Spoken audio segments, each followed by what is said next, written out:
On Friday night, just 3 days ago, I eased my car into the parking lot of Toby's Bar and Grill at around 7:30 p.m. The fatigue from the past 2 days in the Big Apple weighed heavily on me as I had been finalizing negotiations with a prominent international bank. The bustling city had left me drained, and the prospect of unwinding at Toby's was a welcome relief. When the day dawned, I was filled with doubt, convinced that reaching a deal was a distant dream.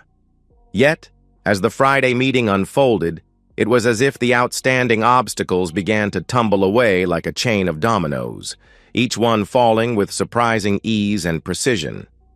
By the time noon rolled around, only 2 stubborn sticking points remained. We decided it was best to take a break and head out for lunch separately to clear our minds. I wandered into a nearby Jewish deli that exuded the comforting aroma of freshly baked bread and smoked meats. There I indulged in an indulgently large pastrami and Swiss on rye.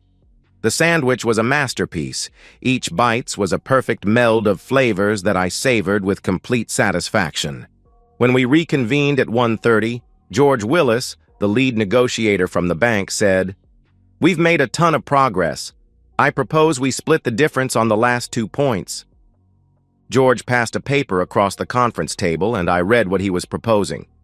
It most definitely wasn't splitting the difference, but was easily within the bounds of what my partners and I would accept to win this large contract. I scratched my initials on the page, and George said that he'd email a formal contract to me on Monday. After shaking hands, we all went in different directions. I went back to my hotel, packed, and checked out. I considered staying in the city for the night because my fiancée Trish was away for the weekend with her 2 older sisters. They were staying at one of Connecticut's giant Indian casinos. They planned to spend their days at the pool and spa and their evenings in the finer bars and restaurants. Instead of another night away from home, I headed to Grand Central Station and caught the Metro North train to New Haven. By 7:30, I had driven up I-91 toward Hartford and exited the highway. I was heading through the always popular downtown West Hartford. I decided to stop for dinner. I was sitting in Toby's bar area when I spotted my 2 future sisters-in-law through the bar mirror, sliding into a horseshoe-shaped table. Their husbands slid in next to them. The immediate knot in my stomach and pain that seemed to spread over every inch of my body told me that my wedding plans, exactly 8 weeks away, were in trouble. My sister-in-law should have been at the casino with Trish. After catching the bartender's eye, I said to Michael, "I need to go outside for a while. I promise I'll be back." "No problem, Chris. Do you mind if I put your drink on the shelf and open up this spot?" Michael asked as he reached for my glass. I nodded in agreement and left Toby's. I sat in my car, in the back of the parking lot, and I sketched out in my head what I needed to do. I called Trish and she answered, "Hey, love, how is the big city?" "It's the same as always. We finished up a successful negotiation and I'm heading out for dinner. I wish you were with me." "You're so sweet, Chris. I miss you too. We've had a ball all day. We lounged at the pool and sipped drinks. I have a nice head start on my wedding tan. I'm meeting my sisters in a few minutes for dinner." Trish and I talked for a bit more before exchanging "I love you" and ending the call. I checked the Find My Phone app and punched in Trish's information. I'm not sure where Trish was, but her phone was in Falmouth, Massachusetts, on the western end of Cape Cod. Damn, I thought. Trish's longtime neighbor and friend, Nick Flaherty, had a family home in Falmouth. We'd been invited there a number of times. Looking through my contact information, I found Sue Flaherty's cell phone number. I called, and after Sue answered, I said, "Hi, Sue. It's Chris Harrington." "Chris? Chris Harrington? What a nice surprise. How are the wedding plans coming along? Nick and I can't wait to be there." I responded, "To be honest, I'm not sure how the plans are coming." Sue laughed and said, "That's a typical male response." "Hey, Sue," I asked, "what are the chances that Nick is traveling this weekend?" What an odd question. Nick hardly ever has to travel over a weekend, but he is away this weekend. "What's this about?" Sue asked, with a little concern in her voice. Before I answer, let me ask you, do you have a Find Your Phone app on your phone? Sue let out an involuntary sob, and in a near whisper she said, "Not again." A minute later she continued, "He's supposed to be in Philadelphia, but the tracker shows that he's at his family's cottage." With a sad sigh, I said, "I'm sorry, Sue. Nick and Trish are together." Sue quietly cried for a number of minutes. "This isn't the first time," she admitted. "I'm going to call the jerk and tell him not to come home." "Can I ask you a favor, Sue?" When she didn't answer, I continued, "Trish isn't due home until Sunday afternoon." "It's the same with Nick," I asked. "Let's put off our confrontation until tomorrow night. In the meantime, I'm going to change the locks on my condominium door and take half the wedding money from a shared joint account. I'll be able to pack all her clothes and other personal items and put the bags in the driveway." "You're right, Chris. I'll do the same thing. Please text or call if you need someone to talk to. I'm sorry I had to call you." Sue was crying again and between sobs said, "It's not your fault, Chris." My last call was to Billy Jones, a friend and neighbor. He answered, "What's up, Topher?" "I need some help, Billy. Are you around tomorrow morning?" "My only plans are to sleep until noon, but Sally will have me up at 7. What can I do for you?" "Is there a chance that you can change the lock on my front door and the door coming in from the garage? And if you could change the code on the garage door opener, I'd appreciate it." There was a moment of silence before Billy said, "Mother flipper! Is the wedding off? Unless I'm missing something big, Trish and I are dead and buried." "You got it, Topher. I'll head to Lowe's first thing in the morning and have everything changed by late morning. Does that work?" "You bet it does, Billy. Thanks." Feeling 20 years older, I trudged back into Toby's and walked to the bar. I was looking through the mirror at a reflection of my sisters-in-law and their husbands as Michael handed me back my bourbon. Their appetizers were being cleared by the server. I grabbed a bar stool and with my drink, I headed to my ex-future family's table. Michael called out, "Hey, Chris, you can't take the stool from the—" My furious stare cut Michael short. When I plopped the stool at the end of the table, climbed into the seat and angrily looked back and forth between Julie and Karen, the atmosphere got chilly, very quickly. "Chris, buddy, slide into the booth. We'll get you a menu," said Karen's husband, Steve. Without taking my eyes off the woman, I responded, "No thanks, Steve. I won't be staying long." I continued to silently glare at Julie and Karen until Julie's husband, Roy, asked, "What's going on, Chris's?" "Ask your wife, Roy." Roy and Steve turned toward their wives. It was easy to see that both women were scared to death. "What's going on?" Steve asked the sisters. Karen was the first to speak when she said, "It's not what you think, Chris." The thick tension grew as I looked across the table toward Karen. "I'm guessing it's exactly what I think," I told the group. Steve and Roy were looking back and forth between their wives at one end of the table and me at the other. When tears started streaming down Karen's face, Steve demanded, "What's going on, Chris?" "Your wives are covering for Trish. They were all together in my kitchen last Tuesday. Since I was going to be out of town until Sunday, they were going to Foxwoods Casino for a getaway weekend." "Where is Trish?" Roy asked the sisters. When they remained silent, he turned and looked at me. "She's at Nick's Cape Cod house." "Is that true?" Steve hissed. Both women were crying at this point. Karen nodded her agreement. Julie blubbered, "Trish loves you, Chris." "She really does." Steve rolled his eyes and Roy glared at the tabletop. "She has a great way of showing her love. She and her sisters lie to me and she goes off with an old neighborhood crush for a love fest weekend, just 8 weeks before she marries me. Your sister is a disgrace." "Don't you dare." Roy interrupted his wife and said, "Shut the hell up, Julie." Turning to me, he asked, "What are you going to do?" "I'm going to cancel the wedding." Both friends leaned back in the booth. Their wives cried even harder. "Dad has spent so much money on the wedding and reception," said Karen. "I don't care. I'm not going to marry a lying, cheating woman like Trish. I waited a few moments before I told the group, I've told Sue Flaherty that Nick is cheating with Trish. We'd both would like 24 hours before we crush them. 4 sets of eyes were looking at me when I asked Roy and Steve, I need your help. Can you make sure? My head jerked toward their wives. Can you make sure they don't contact Trish until 6:15 p.m. tomorrow night? Both women started to protest before Steve said, We sure can, buddy. And then turning to his wife, he said, I'm disgusted with you. I have to wonder if your sisters have ever covered for you while you cheated on me. Karen was stunned as Steve continued, If you or Julie contact Trish in any way, I'll consider filing for divorce. Roy's face was bright red in anger. His response brought a sad groan from Julie when he said, After the troubles we had at the start of our 3rd year together, I might file for divorce either way. But understand, I'll definitely file if you contact Trish. I shook both men's hands and left the restaurant. Saturday was busy. It took me several hours to remove the last evidence of Trish from our home. Instead of piling the filled garbage bags in the driveway, I rented a small storage unit and my neighbor Billy loaned me his pickup.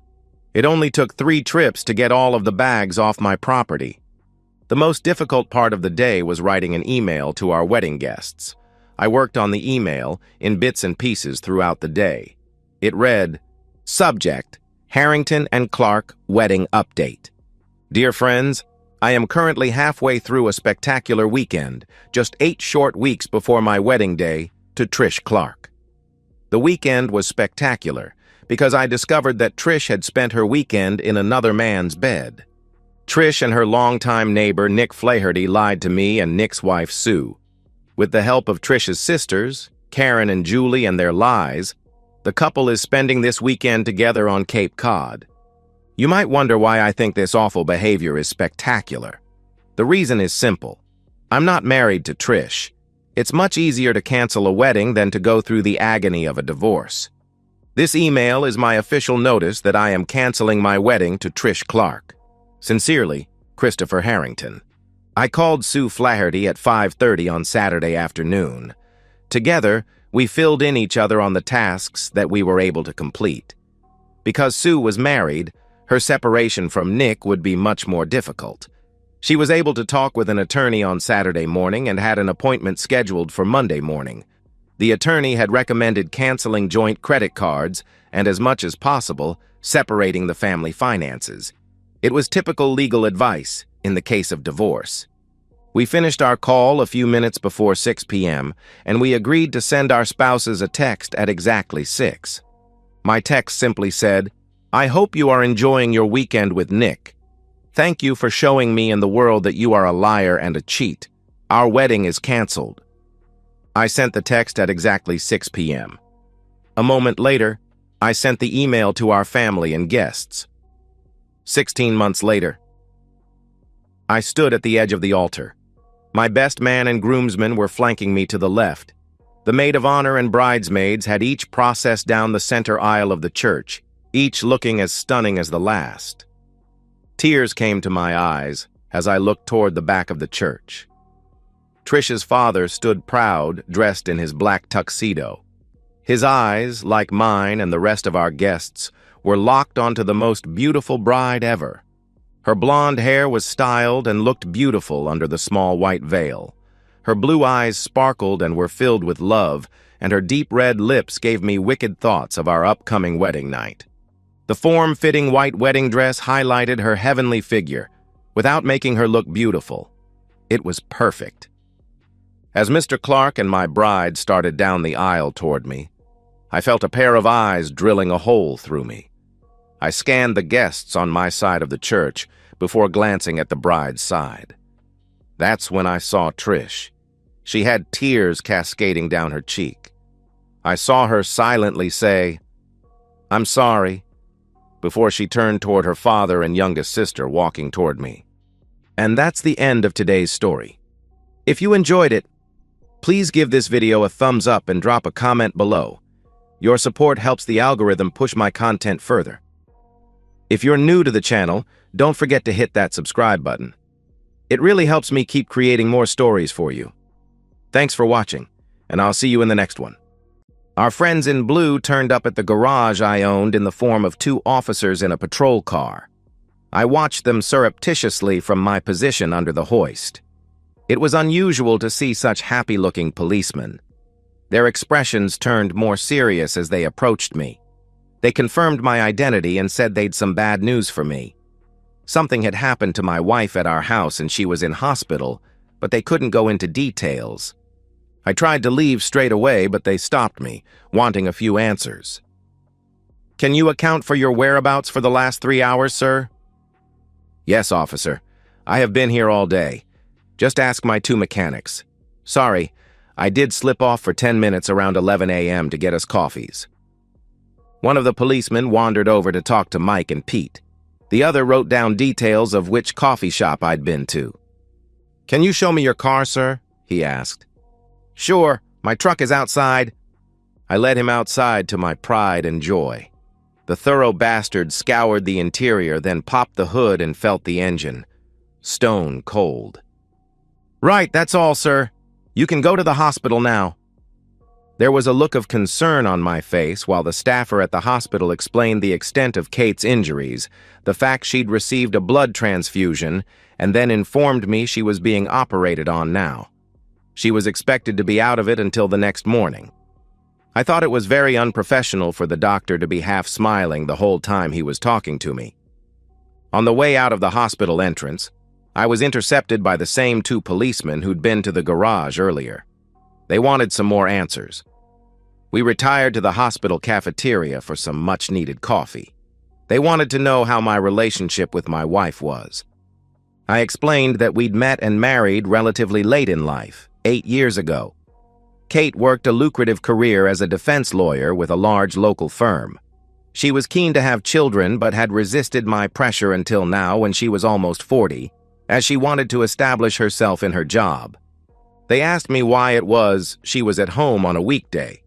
I went on to explain that Kate had quit work a month ago so she could have a break before getting pregnant, a sort of holiday before at least 10 years of domestic service. I then added in summary that I loved my wife and we were fine and looking forward to a family. They asked me if I knew a John Barton. When I replied no and asked why they'd asked, they became evasive and took their leave. I knew I could rely on my guys to lock up the garage, so I went straight home. A deep sadness began to descend upon me. At the house, a couple of forensic guys and a lone detective were nosing around. The detective introduced himself and explained what he knew. He then asked me the same questions the earlier officers did, plus one new one. "Can you explain why we found a few drops of blood in the downstairs toilet, sir?" "Sorry, no idea, detective. Now, can I ask you something?" "By all means, sir." "It's pretty obvious you aren't treating this as an accident, and also that I am being treated as a suspect. If it was foul play, can you assure me you aren't concentrating on me as a subject, but are also looking for the real perpetrator?" "You can be assured, sir, we have a few lines of inquiry. My colleague is over talking to Mrs. Barton right now." "Who is this John Barton I keep hearing about?" "I'm sorry, sir. I don't think it is appropriate for me to comment." He and the forensic guys then took off, leaving me seemingly confused. I went upstairs to the master bedroom and looked on the scene of carnage. I would have been really shocked if I was looking at it for the first time. Earlier that day, at about 10 a.m. at work, I really started to think about intimacy. Nothing unusual about that. They do say that guys think about love on average 67 times per waking hour. Let me tell you, men who have been virtually cut off by their wives for a month can at least double that. Ever since Kate quit work, our 2 to 3 times a week had dropped to practically 0. Kate was either not in the mood, missing work, and depressed, or too tired. Personally, I thought it was because her life as she knew it was almost over, and she was just plain scared. Being the considerate husband I was, I didn't want to pressure her. She would get out of her funk at her own pace. I knew my life would change after kids, but realized hers would be turned upside down. I continued daydreaming about how our love life had been in the first few years of our marriage.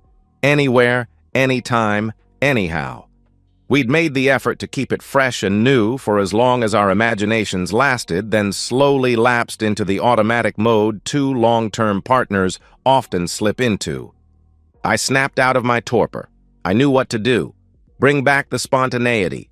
Go home right now and surprise Kate with passion. Right? Decision made. Time to clean up and get home. I told Mick and Pete I was heading out for a while. Pete asked if I could take the car he'd just finished servicing for a test drive. No worries. Arriving home, I was disappointed to see a car I didn't recognize in the driveway. Bugger, a friend visiting, scuppered my plans. I decided to go in anyway. Maybe the friend could be encouraged to leave and my plans could be salvaged. With no suspicions or attempts at stealth, I opened the front door. Immediately my hackles rose and I knew my marriage was over. The obvious sounds of enthusiastic activity were literally booming down the stairs. It was almost a reflex action to take out my phone and start recording video. Whenever a customer delivered a car to the garage, I always made a quick video log so we couldn't be accused of scratching it. With my heart racing, I sprinted up the steps and with video at the ready, looked in the master bedroom door. Yes, it was Kate. And yes, it was some guy I didn't recognize with her on our bed. Fighting every instinct I possessed to pounce and kill, I turned away. I can truthfully say it was the hardest thing I have ever done in my life. With legs no longer able to support my weight, I slumped down on the floor just outside the door. Utterly devastated, I was only vaguely aware of the dual sounds of them reaching their peaks just around the corner. I don't know how long I was there, but gradually became aware that all sounds of their adultery had ceased, and there was only talking happening. That was just as bad, and still rankled my soul to its core. I instinctively knew that I must get out of earshot so I could gain the time to process. I was fully aware that all input to the brain goes straight to the emotion center before going to the logic part of the brain for processing. I also instinctively knew that any reaction of mine based on emotion would end up with at least him in hospital and me in prison. I needed time to think. Quietly, I got up off the floor, tiptoed downstairs, and collapsed onto the couch. I knew that if they came downstairs soon, I wouldn't be capable of controlling my actions, but my legs just wouldn't take me any further. Frankly, I was in an emotional crisis. I couldn't have been more overwhelmed. Away from the sights, smells, and most of the sounds of betrayal, I was freed from emotional distractions. I did what I knew I did best and came up with a plan. It was blatantly copied from the coalition's invasion of Iraq in the Second Gulf War. Shock and awe. Strike with such speed and ferocity that all reactions were stupefied. Drag him from the room and out of her sight. Beat the hell out of him somewhere it wouldn't bruise too much. The stomach should be just right. Then throw him naked out the back door. Return for her and throw her naked out the front door. That should give them the right impression and leave me with my liberty assured. With no bruising and no witness, hopefully, I would avoid the law. Luckily, I had the perfect shock and awe weapon in my workshop. 2 years ago, I'd been in the Army Reserve, National Guard, where, due to my mechanical skills, I'd been made an infantryman. Yeah. Logical, right? After one weekend exercise, I'd been detailed to clean out the trucks we'd returned to base in. That's where I found an itty-bitty device that was going to come in handy now. The police call them stun grenades.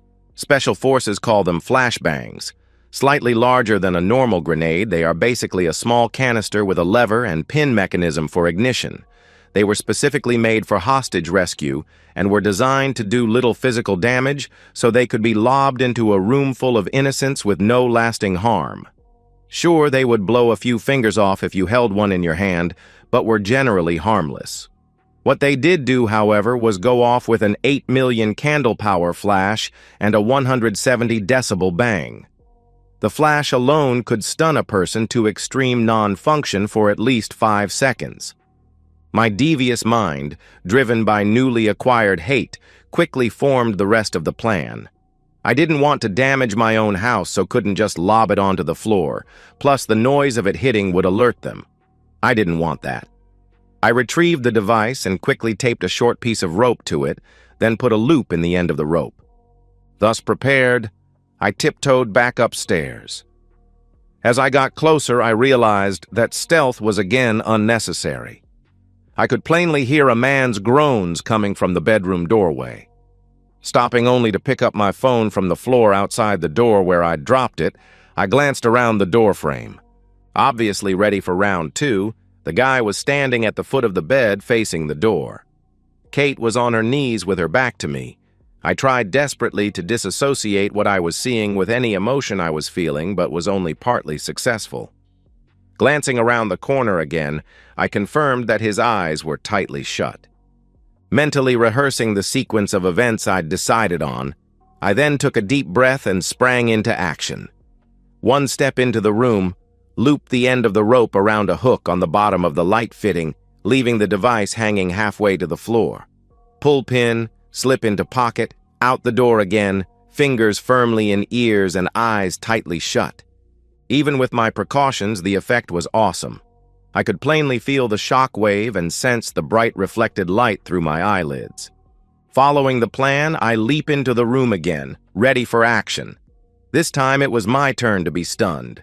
I don't know exactly what I expected to find, but it was nothing like the scene that confronted me. Mr. Anonymous was sprawled on his back on the bed, with blood absolutely fountaining from his groin. Either nature had been extremely unkind to him, or there was some of his equipment missing. Kate was flat on her back on the floor with vacant eyes, and her mouth opening and closing like a fish out of water, face covered in blood. Confused, I retreated out into the hall again to think. My reverie was disturbed shortly afterward by twin unholy shrieks from the bedroom, followed by various thumps and doors slamming open. I was starting to realize that I was in deep trouble. My plan had gone badly right. Sorry, I meant wrong there. I looked around the doorframe once more into the scene of carnage. The guy had rolled off the bed and was curled up on the floor holding his groin, still shrieking like a banshee. Do you know how many nerves there are in a penis? Kate was nowhere in sight, but there was a blood trail leading to the bathroom. Must remove evidence. I re-entered the room, scanned it, and quickly found the detonator mechanism from the device, adding it to the rope in my pocket. I couldn't find anything else, so concluded it must all have been consumed. I started towards the bathroom, being very careful not to step in any blood, which was a big ask, I can tell you. Kate was on her knees, spewing into the toilet. I fought the urge to go and help her. I just didn't care anymore. On the way out of the door, I spotted something amongst the blood on the floor. I picked it up. It was warm and squishy, and about 3.5 inches long. On the way out the front door, I detoured to the downstairs toilet and flushed it away. They wouldn't be sewing that back on.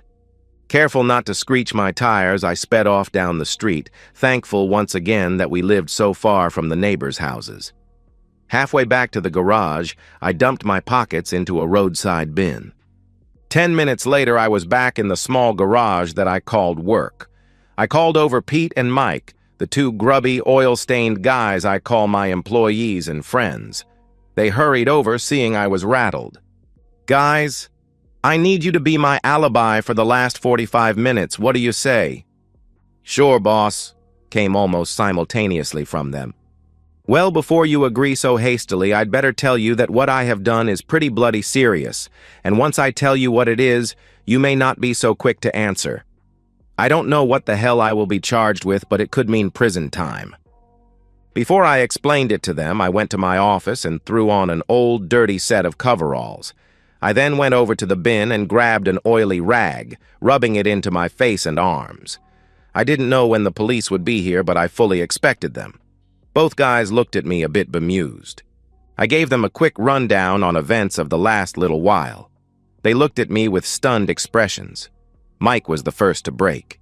He tried to hold it in for a good 15 seconds, then erupted in laughter. That broke the ice for Pete, who shortly joined Mike and me in uncontrollable hooting.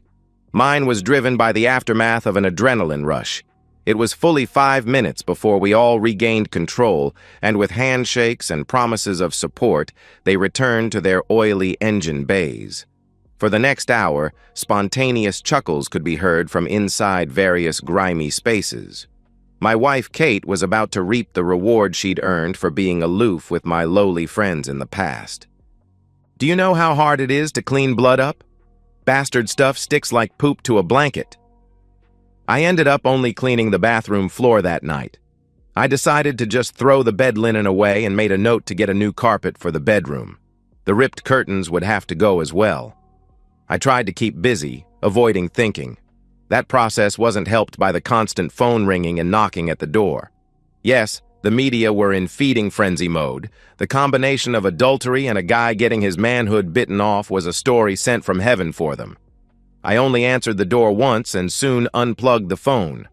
Finally, with nothing left to distract me, I got around to my soul searching. Did I regret what I'd done?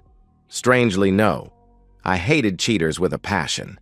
I'd seen too many guys turned into woman-hating recluses when they caught their partners out.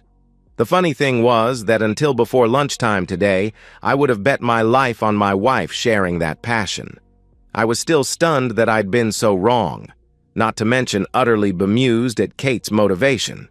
She seemed to be as devoted to me as I was to her, and our love life was just fine. Well, until recently that was. After hours of internal turmoil, I could only come up with one solitary clue. I recalled the hairs on the back of my neck playing up about 2 months ago when Kate announced she was resigning so she could enjoy her last days of freedom. I expected her to work until at least the 7th month of her pregnancy. Something about her statement that she wanted a last hurrah before children struck me as odd. My rumination was interrupted by my private cell phone ringing. Not many people knew the number. Caller ID showed it to be Kate's parents' number. They lived in the same state, but about 3 hours' drive away. I'd always got along with them fantastically, so I answered. After way less than the usual pleasantries, her mom cut to the chase. "Dave, what's going on? Do you know why there are a bunch of journalists besieging our house?" Well, they had to find out sometime. I just couldn't bring myself to go into detail. Mom, did you watch the local news tonight? The top story, maybe? What? The one about some unfaithful woman biting her lover's manhood off? I'd always loved her mom's colorful language and no-nonsense views on life, but hell, she wasn't making this conversation easy. Yes, Mom. Look, there's no easy way to say this, so I'll just launch straight in. The woman was Kate. Luckily, my discomfiture was cut short by a scream followed by a dial tone. As I pressed the end button on the phone, I noticed an alert on the screen. Memory full. That reminded me that I'd recorded the ending of my marriage a bare 8 hours before. I had vague memories of leaving the phone recording outside the bedroom door. I knew that if I never discovered and believed the reason why Kate had done what she did, I might never trust another woman ever again. There was a good chance I would die a lonely misogynist, doomed to a wasted life. With desperate hope, I started the video playback. The screen showed the view I saw walking along the hall to the bedroom. I closed my eyes when it peeped through the door. I already knew what it showed. The pain was just too fresh to relive that scene yet. I opened them in time for when I'd put the phone on the floor. With no visual, just a view of the hall ceiling, I had to imagine Mr. and Mrs. Adulterer lying side by side on the bed. I couldn't make out the audio clearly, so downloaded the file to my computer and ran it through an amplifier. This is the relevant part of their conversation. Wow, Kate, that was fantastic. In fact, the last week has been great. Does it have to end today? My offer still stands.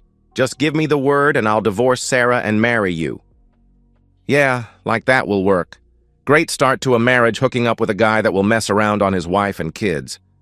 No, I love Dave way too much to hurt him like that. Besides, he is a great husband and will make a good father. After today, I'll be Mrs. Goody-Goody's housewife. At least until the youngest of our kids goes to school. You can't love him that much. It's not him lying here with you? He questioned. No, you're wrong. I do love him dearly. The moment I met him, I knew he was my one and only soulmate. I'll never meet another. We are so in tune, physically, that he can take me places no one else ever has. I feel blessed that I have such a good man to spoil me and nurse me when I get a big belly from his 2 or 3 babies. No, I want nothing more than to die in his arms surrounded by our grandchildren." Well, that was a fine speech, counselor, but one that begs the obvious question. "Why are you cheating on him?" he questioned. At least Kate had the humanity to give this some thought. There was a good half a minute of silence. "I guess I just miss being single. I didn't get married until I was 31 and was a bit of a wild girl. I miss just going into a bar and getting hit on by a variety of guys. The thrill of leading a guy on and then deciding on impulse if he's going to score or not. Every second weekend lately, Dave has been going deer shooting with his buddies. 3 weekends ago, I decided to go for a trip down memory lane and hit a bar. That led to a one-night stand, which was kinda all right but unsatisfying. Then last Saturday, I happened to go to the bar where you were, and so here we are." "Christ, that's cold, Kate," he replied. "Just think of it as the last hurrah. Anyway, what are you complaining about? Come here, I said it had to end today. I didn't say it had to end right now." I turned off the audio. I knew there would be no more intelligent conversation. At least now I knew I was a good lover and husband. The problem wasn't me. The next days were an anticlimax. After 2 days, the reporters demobbed and left my quiet street. I did get a phone call from a hospital administrator passing on a message that Kate would like some of her pajamas. I passed on that one. She could put up with those humiliating hospital-issue gowns. 2 days later, her father rang me. He apologized for his daughter's behavior and hoped I would stay in touch. To try to sweeten the deal, he reminded me that he did have another daughter and she was recently divorced. "Sorry, Dad, just too weird." 4 days after the event, it was back on the news again. He was released from the hospital. The journos had done some digging and exposed him as a serial cheater. Thus, they took some delight in announcing that although the surgeons managed to sew his manhood back on, it was very unlikely that it would achieve at least one of its designed functions. At the end of that week, I received a surprise visitor. Mrs. Barton, or Sarah, as she insisted I called her, was a fine-looking lady with sad eyes. She told me that she'd heard a rumor that I may have some evidence that may help her in her divorce case. I explained that maybe I did, but couldn't admit to it without incriminating myself. She understood and was very apologetic for asking. I told her I thought there was such a glut of circumstantial evidence that she wouldn't need what I had. If that proved wrong, then I urged her to come back and I might reconsider. She had such sadness about her that I took pity. Pulling the video file up, I played her just the aftermath of the Big Bang. The shock at her husband's screams made her cringe initially, but she soon rallied. Suffice it to say, when she left, the sadness was gone. Being the helpful guy I am, I invited her to come over whenever the sadness returned for a pick-me-up. Oh yes, that wasn't the last time I would be seeing Sarah Barton. The last visitor I received was probably the strangest. On Saturday, I answered the door to the detective that I'd talked to at the house on the day of the big event. Gone was the suit, just jeans and shirt. "Hi, son. No, I won't come in. I just wanted to say that with insufficient evidence, I have recommended the case be closed." At my thanks, he turned to walk away, then paused and looked back. "Look, I'll be retiring at the end of the year. If I come back after that, would you tell me how you did it?" I just smiled and bid him a good day. The letter from Kate arrived the following Tuesday. "My dearest Dave, I cannot tell you how ashamed and sorry I am for what I did to you. I fully understand why you haven't been able to bring yourself to visit me, and I forgive you without reservation. I never thought of the full extent of possible repercussions for my actions. I certainly never knew my parents would virtually disown me over the phone. I know that I have forever lost your love, trust, and respect, which hurts me more than I can possibly describe. I understand if you don't ever want to speak to me again, but it may help your recovery if you allow me to explain why I did what I did. Just be assured it was all my fault. It's your choice. You know where I will be for a while. The doctors say I won't be able to speak properly for a long time, if ever. They think I swallowed the tip of my tongue when I bit it off. They are telling me about some experimental stretching techniques that may restore some function. I hope it works, so I can at least return to my career as some distraction from the dreary, loveless, childless future I now face. Ask for anything you like in the divorce, and I will sign it. If you could find it in your heart to keep me on your medical insurance for the near future, I would be eternally grateful. Goodbye, my love. I wish you nothing but happiness in the future. I hope I haven't totally wrecked yours as well. Yours, Kate. I must say, the letter moved me. So much so that I immediately decided to reverse a previous decision. I thought long and hard. Dang it. I would drop her pajamas off at the hospital. Now where are Mick and Pete's phone numbers? I owe them a beer. A keg each should do it. And that's the end of today's story. If you enjoyed it, please give this video a thumbs up and drop a comment below. Your support helps the algorithm push my content further. If you're new to the channel, don't forget to hit that subscribe button. It really helps me keep creating more stories for you. Thanks for watching, and I'll see you in the next one.